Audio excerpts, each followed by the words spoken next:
I'm not flexible enough.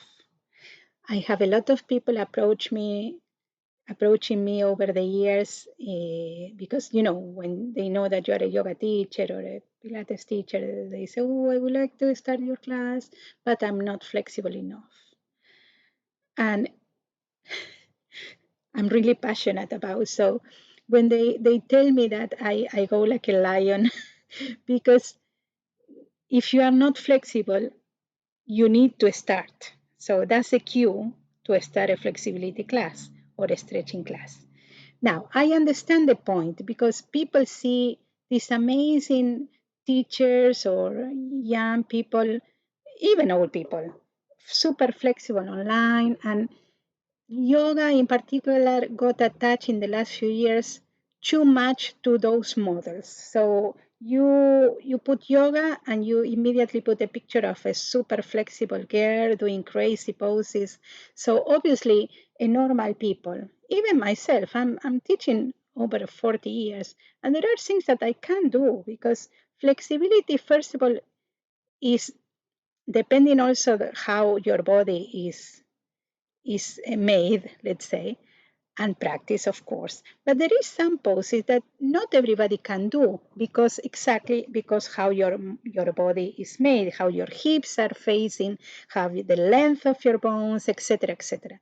So they see that. So obviously everybody will think, well, I'm not sure, I'm not flexible enough to do yoga. But that's unfortunately is a mistake. And I'm here just to, if you listen to this and you are in the fence of starting or not, please start.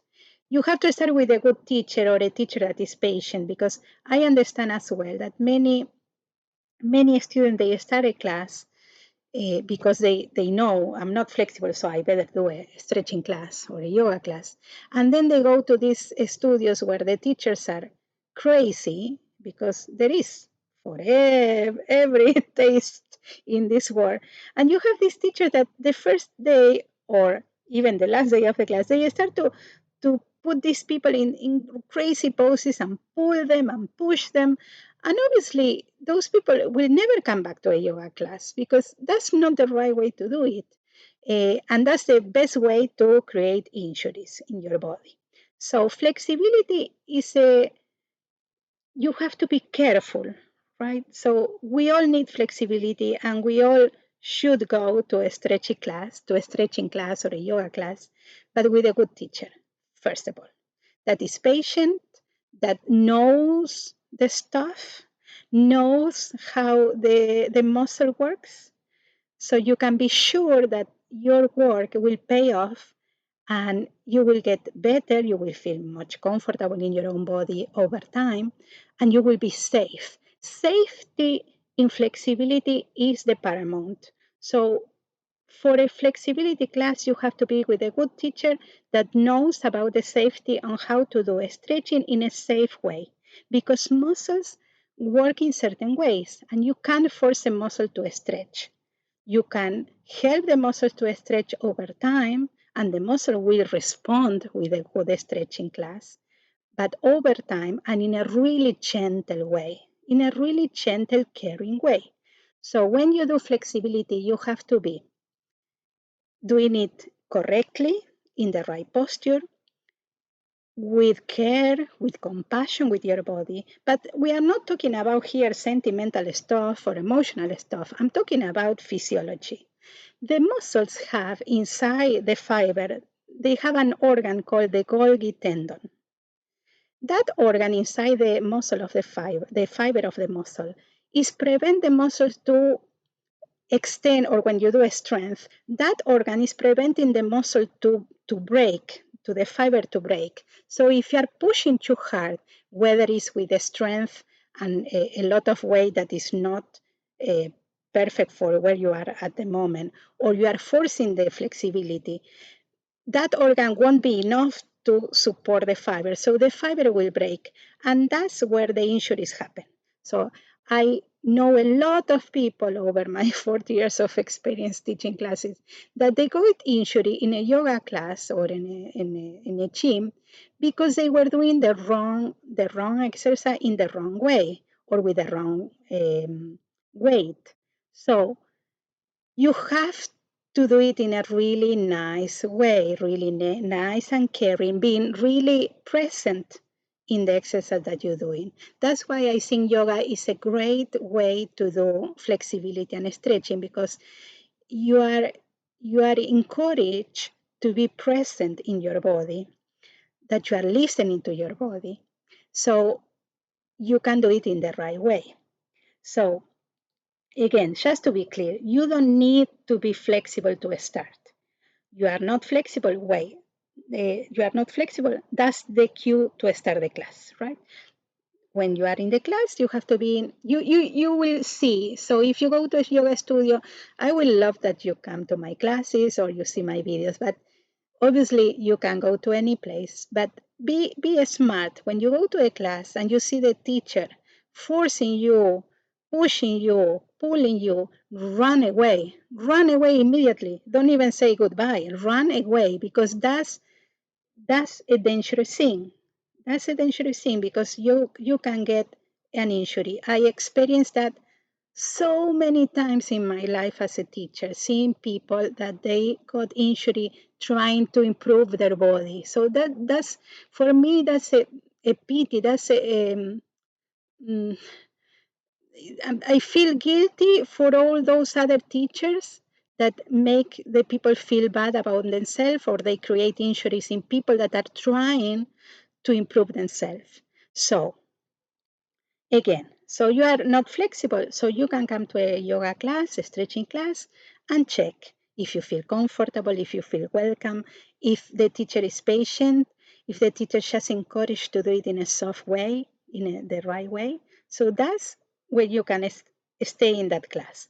Again, if you see a teacher pulling you, pushing you, run away like a awesome bolt, run away. Yeah. So how you get flexibility and flexibility and mobility over time, and with consistency. Consistency is the key in fitness and wellness. I see many people that they come in every now and then to a class and they expect to improve. So that's a mistake. You have to be consistency. A consistency is around 3 times a week, whether you are doing stretching, whether you are doing strength or toning classes, or any sport in particular. At least you have to do it 3 times a week. Once a week is not enough. It's nothing. You don't touch your body once a week.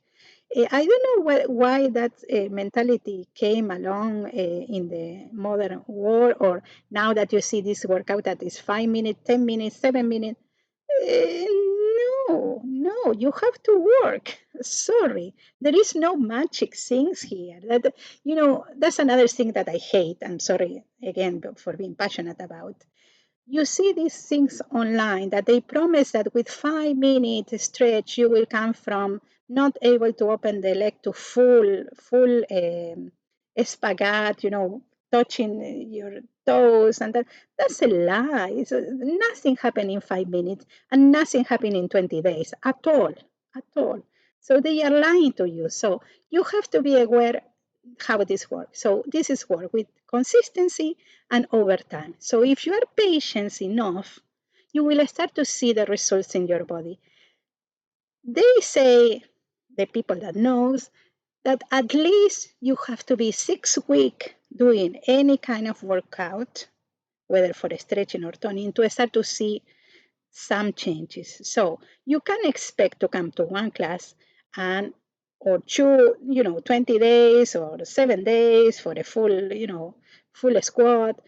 That's a lie. So whoever promised that, whether it's online or in a personal class, run away, because they are lying to your face and they are lying big. So go to a normal class with a normal teacher that they won't promise magic. That's the kind of teacher that knows the stuff. Yeah.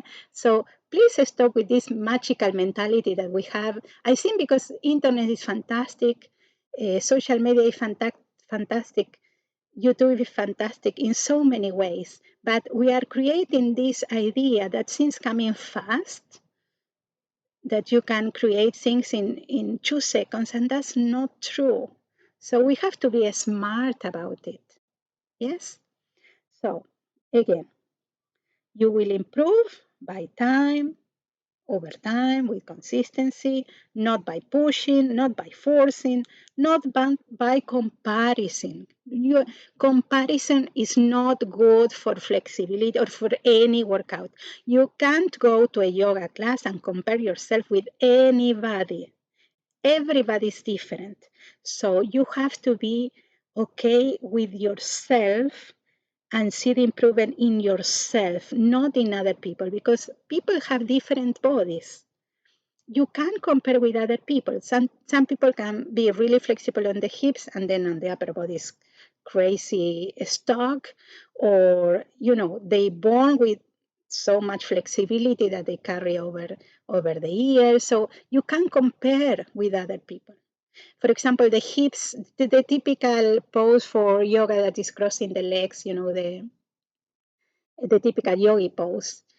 Some people can't be able to do even if they were. For example, my case, I will never do a full lotus pose. If I was gymnast, so I compete in gymnastics. I was a champion, Argentinian champion, but I never did the lotus pose because my hips are not allowing me to do this pose because of the position of the hip, the position of the hole that hold the femur, the head of the femur bone. So there is so many varieties of hips and shoulders and things. So you can't compare with anybody. You are unique. So when you go to a class, you have to be aware of that and be okay with that. What you want is improving yourself from your starting point, not be as anybody else. What you want is feel okay with your body, to feel more flexible, more mobile, more confident, more comfortable in your own body. That's what you want. So I urge you, if you didn't do stretching and you are on the fence, please go to a class or please see a few of my videos and start slow, start gentle, start with caring, energy about yourself, listening to your body, listening internally, being present, not forcing, not pushing. Yes? So I hope this little chat makes you realize that you need to go to a class or do a stretching to feel better in your body. And I hope to see you in my class or in my YouTube channel. Thank you for listening. This was Claudia.